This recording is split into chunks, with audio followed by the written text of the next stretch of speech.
Hey everybody, Tracy Monty Smith with SE Coaching, back at you for lesson number 4 of things that I've learned from my horses.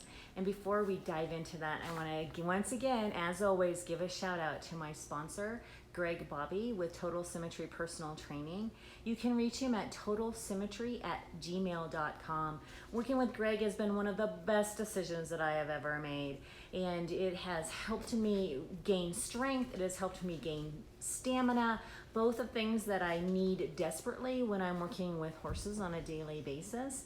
I have more energy than I remember having in a very long time, and I just feel better about myself. I feel better about keeping the promise to myself, and I'm able to keep that promise to myself to do those workouts because I don't have to worry about finding the extra time to drive into town to go to the gym. I can work it into my schedule as it fits, and it is fantastic. So, virtual workouts with Greg Bobby at Total Symmetry. You can reach him at totalsymmetry@gmail.com. Make sure you let him know Tracy sent you.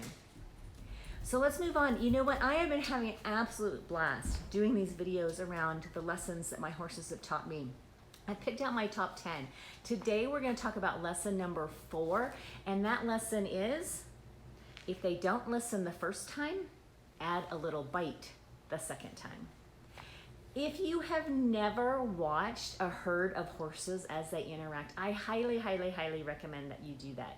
You can book a trip to go visit any of the wild horse herds that we still have here in the United States. There are tours that they will take you and find that wild horse herd where you can just spend some time observing. But you can drive down the road and observe the pasture horses that are next door or across the street or on the other side of town. Anywhere where there's a group or a herd of horses, that is a prime opportunity for you to spend some time just observing their interactions, because they have so much to tell us in their own interactions within their herd if we only take the time to stop and listen. And that's really what this series, these 10 lessons that I've learned from my horses, is all about. It's taking the time to listen to what they have to say to us. And this one is really around boundaries. As you watch horses interact, especially as they're grazing in a herd, they each have their own little spot, and they have their own little area where the other horses are respectful of, that's her patch of green goodness. They set their boundary, and they're there for a purpose, and their purpose is to fill their bellies and then maybe lay down in the sun and take a snooze, all right? But they're there for a reason, and they are there to reach their goal of filling their bellies so that they can lay down and take a nap. They're not there at that particular time to be distracted by any shenanigans or any hooligans that think that they need to take over the green patch of goodness that they've already staked claim to.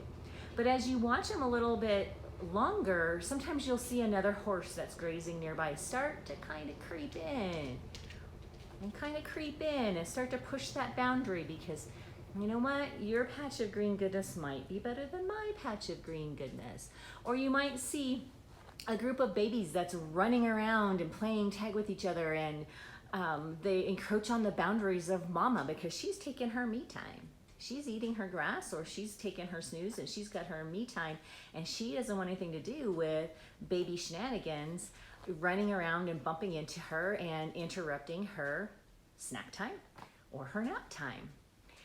And usually those first encroachments and those onto those boundaries for these horses usually is met with just, a flattening of the ears, maybe a stomp of a foot, maybe a swish of a tail, raising their head and just letting them know, hey, you have encroached on my boundary. This is mine. This is my boundary. Please back off. Now, sometimes those first little warnings don't quite sink in, especially with the babies. And maybe that horse thinks, well, I don't think she really meant it, and her green goodness really does look better than my green goodness, so I'm going to go into her boundary, into her circle, and take that away from her. So this goes back to the lesson, in that if they don't listen the first time, maybe you need to add a little bite the second time. Now, the horses will literally add a little bite, right? They'll take a little nip, they'll pin back their ears, they may take a little charge, but they are letting that other horse, or they're letting that baby know, you are not to be here. This is my space. This is for me. Now, I am not saying that we take this lesson literally, so please hear me say I don't want you going around and biting people because they've crossed one of your physical or emotional boundaries. That is not the lesson.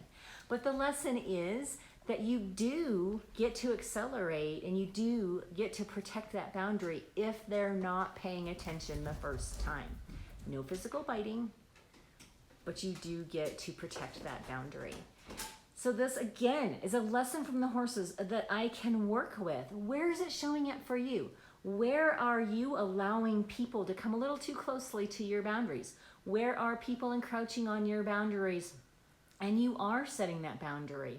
Share all of that in the comment section below. Make sure that you share it on YouTube. Subscribe to YouTube so you don't miss a single one of these videos. Shoot me an email, share it over dinner. I really don't care. Just please share. One of the reasons why I'm doing this is that I think it's a fantastic conversation starter for you to have, especially with your kiddos and your teenagers, around what does it mean to them to hear this message or to hear this lesson from the horses. I would love to hear their answers. You can shoot me that email at Tracy, TRACY, @secoaching.net. Remember, there's a written blog follow-up to this video that will be posted on the website and on Facebook tomorrow. And it just has some other little juicy tidbits around the stories and around the message and how this message came to stand out for me. So don't miss a single one of those. Send me an email that says add me to your email list and you'll get a reminder about the blog, the written follow-up to this video every single week on Tuesday morning. Tracy, TRACY, @secoaching.net. Until we talk again next week for lesson number 5. Have a great life. Bye-bye.